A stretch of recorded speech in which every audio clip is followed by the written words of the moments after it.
2001 question 1 is 2 points P and Q, line a straight line. PQ is equal to 1200 meters. Here we have an attempt at a straight line, P and Q. Starting from rest at P, a train accelerates at 1 meter per second until it reaches a speed limit of 20, and then it continues at this speed, so a speed time graph here, and then decelerates at 2, coming to rest at Q. We're given the total distance, 1200, and we're asked to find the time.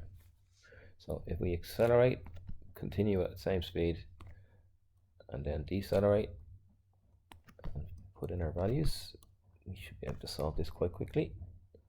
We have the speed given to us, 20, with T1, T2, and T3.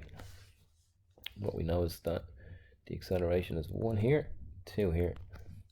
So we take the triangle on the left with 20 being the height, 1 being the diagonal, and T1 being the bottom, and put our angle in. We can say that the tan of A is equal to O opposite over adjacent, which is also equal to the slope. So it's equal to 1, so we can see T1 is going to be equal to 20.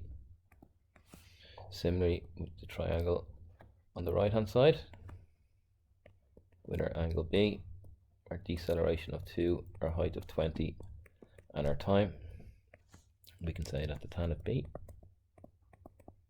is equal to opposite 20 over adjacent, which is T2. Supposed to be a 2 there. No, it wasn't. It's supposed to be a 3. So we can say that the tan of the angle is equal to the slope. So we can see here that T3 is equal to 10. 20 divided by 10 is equal to 2. And we're told the total distance is 1200. So we get the distance traveled in these time periods. Half the base by the height will be the distance traveled. Half the base, T1, 20, by the height of 20 is half of 400, which is 200 meters. Over here we'd have half the base, which is T3, which is 10 by the height, which is also 20, which is half of 200, which is 100. So in the middle bit, we have 200 plus 100 is 300, so we have 900 left, 900 meters. So we can say T2, the base, by the height, V, is equal to 900, and we have these two values here. We have T2 is what we're looking for, and we have V is 20, so T2 is 900 over 20, which is 45.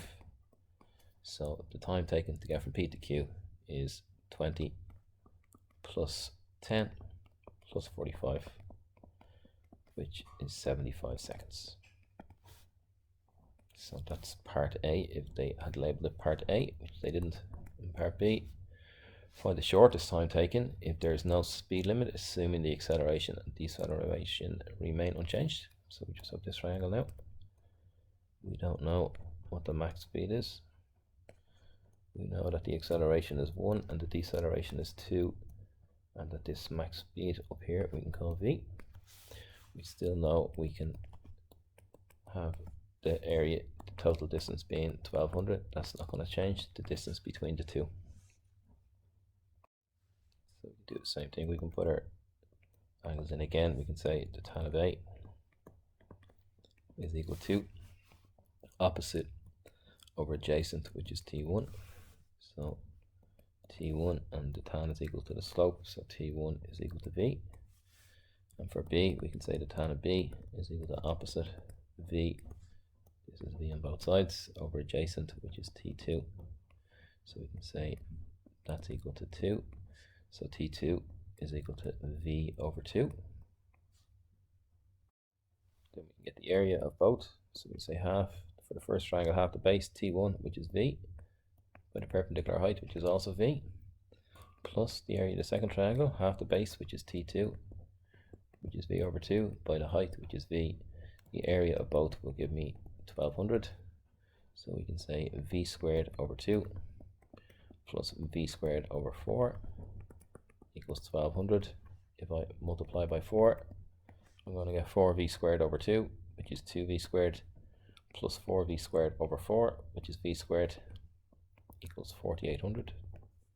So 3V squared is 4800. You can see the answer coming up now. V squared is 1600, and the positive square root of 1600 is 40 meters per second.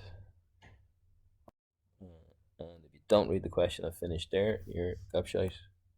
We're asked for find the shortest time, so you want T1 plus T2. So T1 plus T2 is 40 plus 40 over 2, which is equal to 60 seconds. Don't leave out the last part. That's 2001, question 1, part A.